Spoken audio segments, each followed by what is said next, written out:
Look at Luke chapter 20. Phew. Verse number 45, Luke chapter 20, verse number 45. And we're going to read through the next chapter, chapter 21, verse 4. Verse 45 says, while all the people were listening, Jesus said to his disciples, beware of the teachers of the law. They like to walk around in flowing robes and love to be greeted with respect in the marketplaces and have the most important seats in the synagogue and the places of honor at banquets. They devour widows' houses and for a show make lengthy prayers. These men will be punished most severely. Chapter 21, verse 1 says, as Jesus looked up, he saw the rich putting their gifts into the temple treasury. And he also saw a poor widow put in 2 very small copper coins. Truly, I tell you, he said, this poor widow has put in more than all the others. All these people gave their gifts out of their wealth, but she, out of her poverty, put in all she had to live on. Be seated in the presence of the Lord.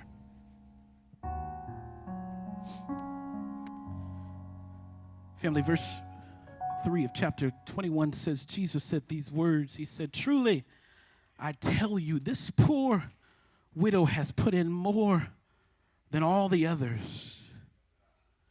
Because all these people gave their gifts out of their wealth, but she, out of her poverty, put in all she had. Family, for just a few moments, I want to share from this thought. When it's in your heart to give. When it's in your heart to give. Because listen, nobody ever said being a giver would be easy. No, nobody ever said that being a giver wouldn't feel like a sacrifice sometimes, that it wouldn't cost you your last sometimes. Nobody ever said that being a giver would always feel good, that you'd never feel unappreciated or taken advantage of sometimes. Nobody said that. Nobody said that you'd always see the fruit of your labor or the return on your investment. Nobody ever said that being a giver wouldn't demand a level of maturity and humility from you that other folks don't seem to have to walk in. Humility to give because God said to give, not to have your name in lights, to serve because God said serve, not so you can be the grand marshal at your own ticker tape parade, to walk with the cover, to minister to others because God said to, not to have your name shouted from the rooftops or to have roses thrown at your feet from center stage. Nobody ever said that being a giver would look like any of that for you, but when it's in your heart to give, when it's in your heart to give, to serve God, to serve his purposes and his priorities, to give of yourself, and so that others come into a deeper walk with him. When that kind of giving is in your heart, you do it even when it is a sacrifice and costs you your last. You give when even on days when you do feel unappreciated and taken advantage of. You give even when you don't see the fruit of your labor or a return on your investment. You give when it pushes your maturity and demands your humility. You give when your name isn't up in the lights and when you aren't on center stage. You give when no one shows up for your ticker tape parade. You give when they're throwing roses at you, and you give when they're throwing shade at you. It don't matter when it's in your heart to give. Givers give not because of what we get. You give because God put it in your heart.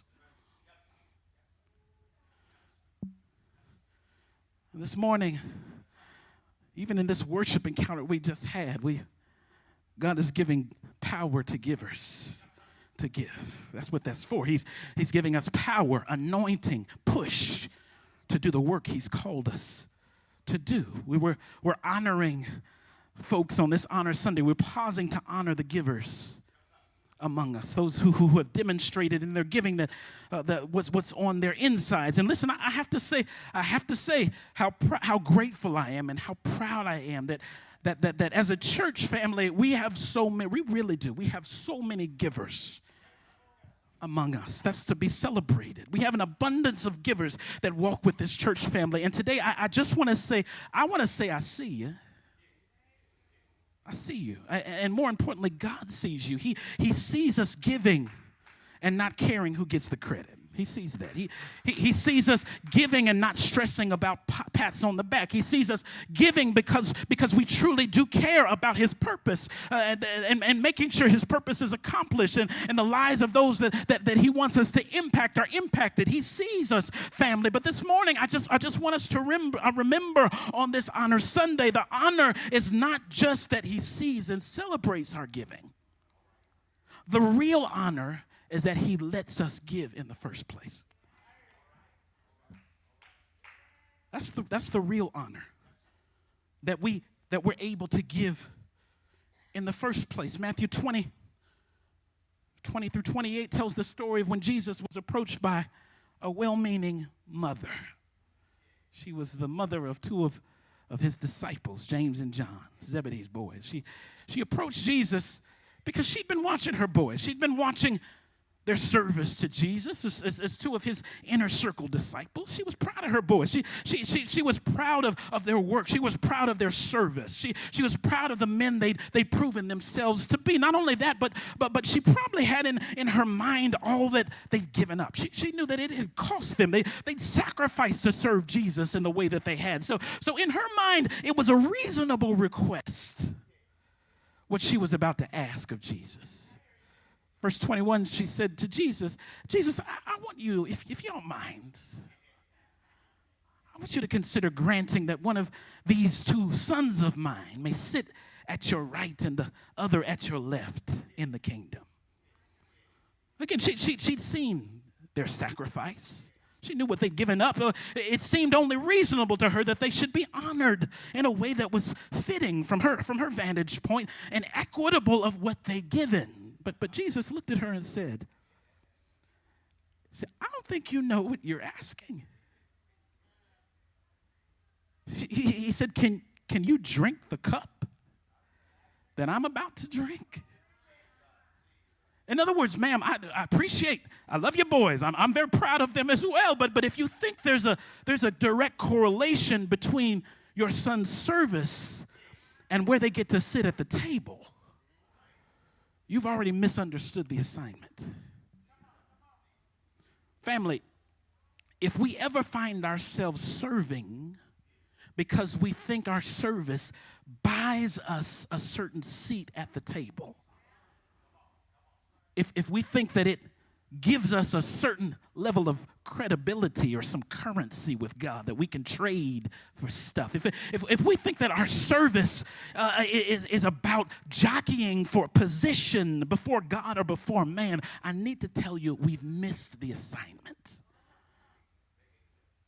Because in that same passage, Jesus, he pulls the disciples together for a little teaching moment after that conversation. He said, I need to talk to y'all now.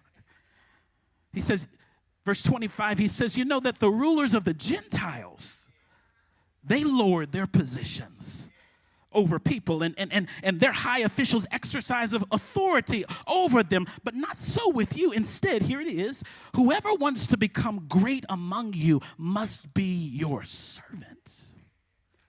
That's what he says. It's in the word. He says, and whoever wants to be first must be your slave, just as the Son of Man did not come to be served. King James Version said, not to be ministered unto, but to minister. The Son of Man did not come to be served, but to serve and to give his life as a ransom for many. What is he saying here? Family, Jesus he's challenging and he's redefining our definition of honor here.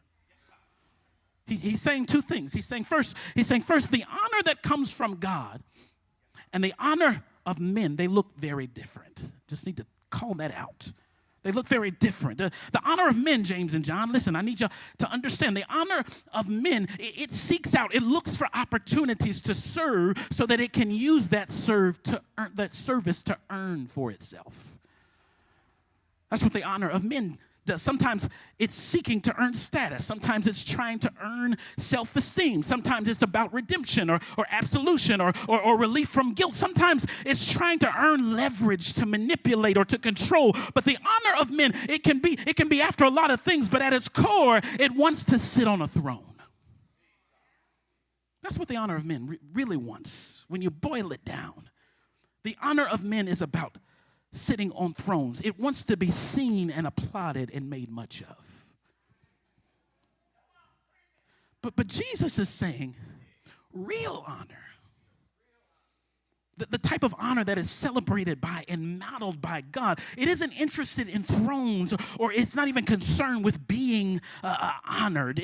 Real honor crouches down and washes the feet of the dishonored. Real honor binds the wounds of the disinherited. Real honor carries the bags of the disenfranchised. It's about giving your life for everybody in the kingdom. It's not about making a kingdom for yourself. Real honor. Just as the Son of Man did not come to be served, but to serve, real honor has a heart to give. And family, if you're going to walk in that level of honor, I'm here to tell you, it's going to have to be in your heart.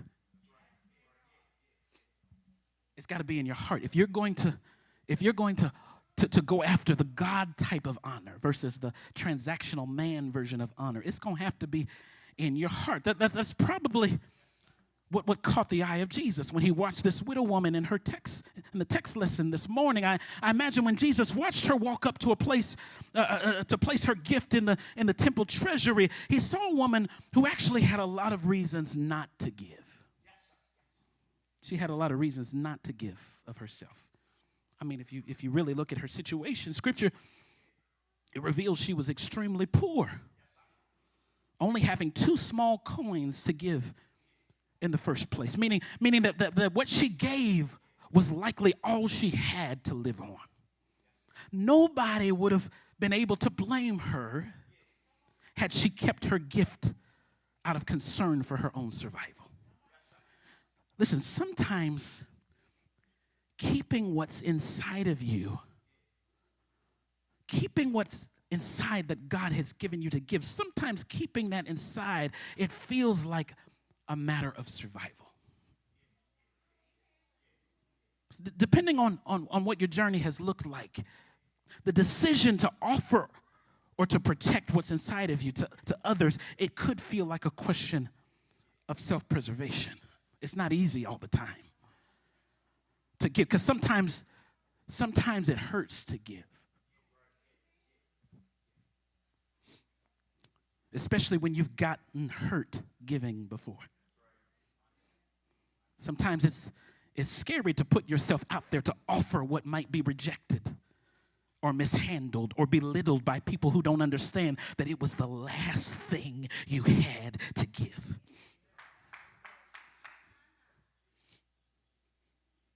People that don't understand that even though it was just 2 copper coins, to them it was treasure to you, and giving it cost you something. See, people don't always understand.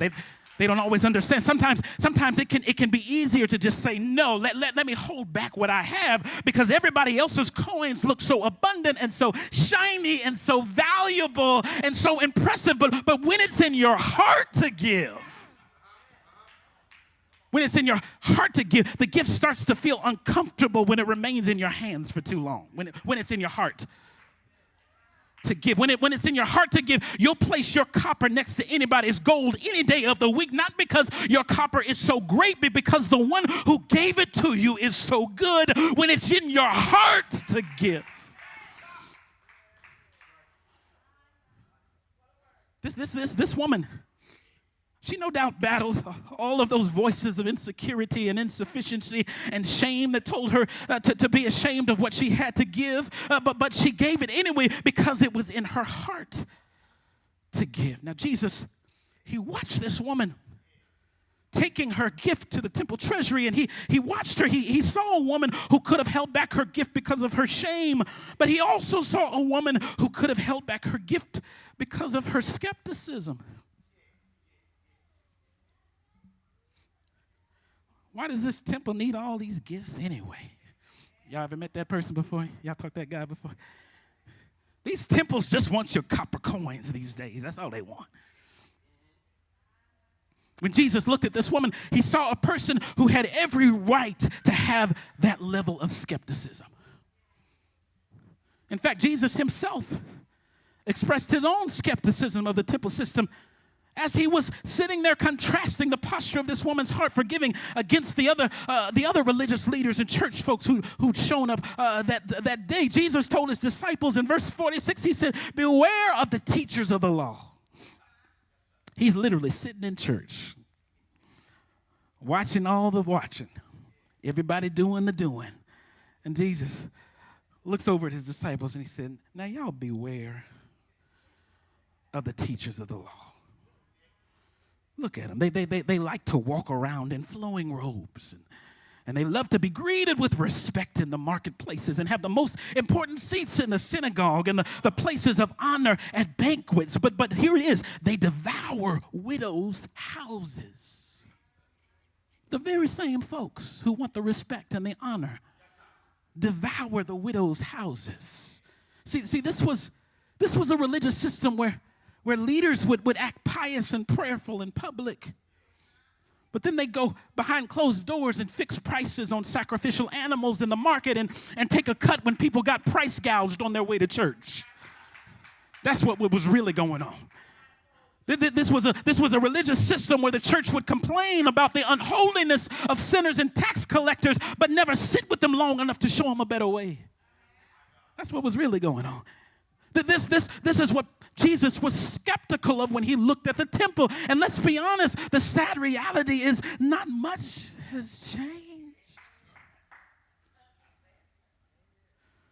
There's lots of folks who have skepticism in their hearts right now based on what they see going on in the world. And that skepticism is at the heart of a lot of people's unwillingness to offer up what's inside of themselves to give. It's a sad reality because folks have so much to give. It's a crying shame that folks are not comfortable sharing the beauty of their stories. They're uncomfortable sharing their ideas, their passion to serve, their willingness to work for God because they're skeptical of those who claim to be about God's business.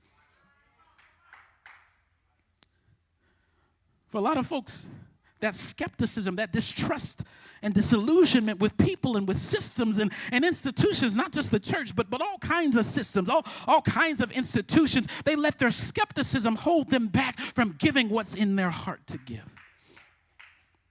But this woman, she teaches us a valuable lesson here. Watch this. Watch what she does, because even though she was a potential victim of the system, she was not willing to withhold her investment in it. Fam, that's a powerful lesson. Even if you're a potential victim of a system, don't complain about it unless you're willing to invest in it. And listen, please don't hear that as a call to ignore evil or to turn an eye to corruption or toxicity or problematic behavior or to turn a blind eye to any version of wrong. Quite the contrary. Wherever there is wrong, it should be called out and confronted. That's pulpit to pew to politics. But listen, don't whine about stuff you're unwilling to work on. Don't grumble about things you're unwilling to help grow and make better. To pray, don't pray a prayer you're unwilling to be the answer to. Look at Jesus standing here beaming with pride, knowing how broken this system was, how imperfect it was, and how much reason this woman had to be skeptical of it. Jesus watches her, a woman whose house, by his own words, was likely being devoured by the corruption of that very temple. He watched her pouring her last into it to do her part to try and make it better. I don't know who I'm talking to, but tell your neighbor, make it better. Somebody tell you, make it better. Don't complain about it, make it better. Don't try to sabotage it, make it better. Don't put your mouth on it, make it better. And look, I'm not saying it's easy. It's not easy to make it better. I don't know what internal conversation was going on in this woman's mind as she gave. I imagine she might have been tempted to doubt whether her gift would be used for good purposes or whether it was even worth it giving it to these folks. But she didn't let her skepticism excuse her from giving what was in her heart to give. So Jesus watched this woman. And as he watched her, he saw a woman who could have held back her gift because of shame. He saw a person who could have held back her gift because of skepticism. And then he saw a person who could have held back her gift because of sorrow. Sorrow. Chapter 21, verse 1 says, as Jesus looked up, he saw the rich putting their gifts into the temple. He also saw a poor widow put in 2 very small copper coins. Truly, I tell you, he said, this poor widow has put in more than all the others. All these people gave gifts out of their wealth, but she, out of her poverty, put in all she had to live on. Notice what Jesus does not say here. He doesn't say, and I was so impressed by her giving that I changed her situation and made her rich. He didn't say that. He didn't say that. He didn't say that because this woman gave what was in her heart to give, I took away her depression. That's not in there. He didn't say because this woman gave what was in her heart to give, I gave her the keys to a brand new house and I gave her a brand new life. That's not in there. And listen, I have to be honest with you. Some pockets of modern day Christianity, and I believe in a very broken and unbiblical way, they've conditioned us to believe that obedience to God guarantees us whatever version of the good life we've imagined for ourselves. I'm just going to have to come through right in here. It's conditioned us to believe that honor means we get to sit on thrones. And conversely, if for some reason we're not sitting on a throne, something about us or something about our faith or something about our God, it must be broken. I need you to understand that isn't true. Sometimes, for God's purposes, sometimes sorrow has to coexist with honor. For a season. Sometimes it's a long season, sometimes it's a short season. But the truth of the matter is that sometimes sorrow and honor coexist. If honor is the definition of faithfully giving what God's placed inside of us to give, and I do believe that it is, the truth is that sometimes by nature of what you've been called to give, honor has to live and coexist with what can feel like dishonor sometimes. It can feel like, God, I did my part. Why aren't you doing yours? It can feel like that. It can feel like, God, I'm always serving, yet nobody is serving me. It can feel like that. It can feel like, God, I'm always pouring out, and it never feels like anyone is pouring in. And that feeling can sometimes bring about sorrow. It can bring about a sense of discomfort. It can bring about discontent. It can bring about dissatisfaction. My challenge for you this morning is when you're faced with that sorrow, and if you're giving, at some point you will be, I want you to push as hard as you can to give what's inside of you to give anyway. Give it anyway. Because sometimes honor has to coexist with sorrow. Because when you give what's inside of you to give, your giving will become the honor. Your giving will bring the joy. 1 Peter 1:6-7 says it like this. It says, in all this you greatly rejoice, though now for a little while you may have had to suffer grief and all kinds of trials. These have come so that the proven genuineness of your faith, of greater worth than gold, which perishes even though refined by fire, now it may result in praise, glory, and honor. 2 Corinthians 4:17 says, for our light and momentary troubles are achieving for us an eternal glory that far outweighs them all. Family, on Honor Sunday, I just want to remind you that there's honor in giving what's inside of you to give. There's honor in pouring out what's been poured into you, even on days when your shame might try to prevent it. On days when your skepticism might try to block it. On days when your sorrow might try to deflate it. Give what's on the inside of you to give, because God's honor will give you more joy than man's honor could ever attempt to give you. There might be somebody in the room who knows you've got stuff to give, but it feels like something's in your way. Some dimension of shame, perhaps. Shame around things that have happened, shame around things that didn't happen, shame around things you wish never happened, shame around things you were sure wouldn't happen, and now you have to figure out how to give what's inside of you to give in the midst of that shame. Maybe you know you've got stuff to give, but skepticism is in your way. Maybe you're skeptical about whether what you have will be accepted. Maybe you're skeptical of church folks or religion because of things you've seen or heard. Maybe you're skeptical of God because of things you've experienced or had to navigate. And now you have to figure out how to give what's inside of you to give in the face of your skepticism. Maybe you know you've got stuff to give, but sorrow is in your way. You'd love to give, but it hurts. You'd love to give, but it brings back too many memories. You'd love to give, but it triggers too much resentment. My challenge for us this morning is don't let anything get in the way of giving what's in your heart to give. Because God has connected His version of honor to your giving. It's on the other side of it. It's not the type of honor that will put you on a throne or place your name in lights. It's the kind of honor that heals you while you're helping. It's the kind of honor that sets you free while you're serving. It's the kind of honor that cleans you up while you're contributing.